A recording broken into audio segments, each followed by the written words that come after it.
Now, from the Columbia Basin, your local news source, this is iFIBER 1 News, presented in high definition. The #1 source for real-time local news, local sports headlines, and our very own Weather Center forecast covering the entire Columbia Basin. With your iFIBER 1 News team, reporting news in real time as it's happening. From the iFIBER Communications HD broadcast studio in Ephrata, Washington, this is iFIBER 1 News, and it starts now.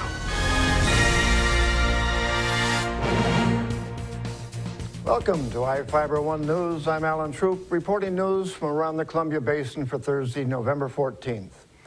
Tonight, we report on Moses Lake, listening to a group discuss marijuana sales and how a bunch of turkeys are planning to trot to help a cancer foundation.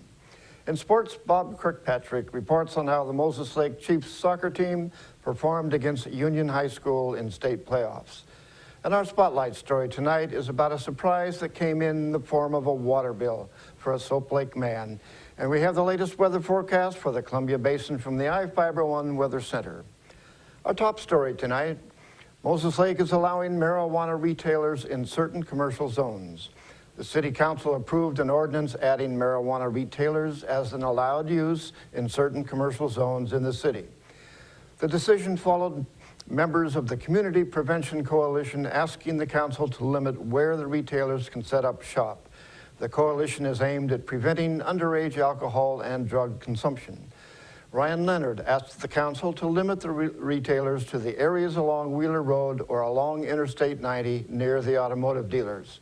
She told the council the coalition realized it was legal, but the council had the opportunity to limit the impact. We know that familiarity breeds liking and desensitizes us. So when a new album comes out, why do they play it on the radio all the time? Why? Because by the end of the week, we're all singing along. We're like, hey, I like that song, and I'm going to go buy that album, and they'll play that album when you go to the music store. The same thing is going to happen with these marijuana retail locations. If we end up putting it downtown by the smoke shop, by Safeway, and kids are just driving by it every day, granted, yes, they're limited to a certain size amount that they can put on their stores, but everybody's going to know, right? Everybody's going to know that that's the store where you can buy marijuana legally, and everyone is going to see that, and it's going to get desensitized as they expose themselves to that, driving into town, driving to school, driving to Safeway, and it'll become a normal part of their Moses Lake experience. City Manager Joe Gavinsky responded the city couldn't make that kind of restriction without adding a new zone and possibly facing a lawsuit.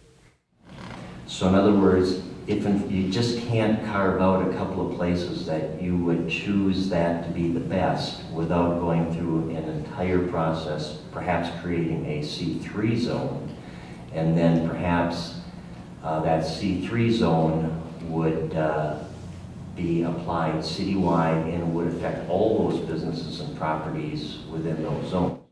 The council unanimously approved the ordinance. Council members John Lane and Brent Reese were not present.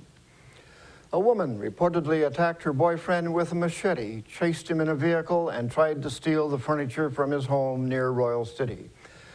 Rosie Esmeralda Bustos Ruelas, a 22-year-old Othello woman, was arrested for burglary in the first degree, assault in the second degree, domestic violence, malicious mischief in the second degree, and obstructing a law enforcement officer.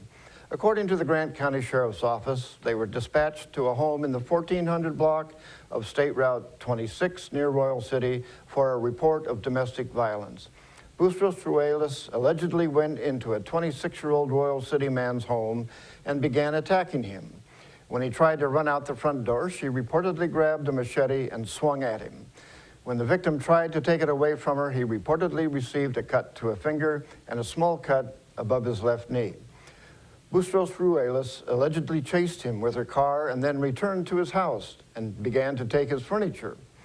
A Royal City police officer arrived first on the scene and ordered her to stop. She reportedly refused to cooperate and was physically restrained. Moses Lake's 2013 Turkey Trot 5K run and walk will take place on Saturday at Blue Heron Park. Anyone interested in participating can register at the event starting at 7 a.m. Packet pickup also starts from 7 a.m. The registration fee is $18. All proceeds will be going to the Columbia Basin Cancer Foundation. Blue Heron Park is located at 111 Northwest Shore Drive in Moses Lake. For more information, contact Kelsey Grant at mlturkeytrot2013@yahoo.com. Each of the people you see here has warrants for their arrest and is wanted by various law enforcement agencies. If you see any of these people, the DLC asks that you not attempt to detain or apprehend them, but to call police. You can also call the Department of Corrections at 509-764-6190 during the day or 509-762-1160 after 5 p.m. We will be back after these messages with the latest from our iFIBER One Center, sports, and more news.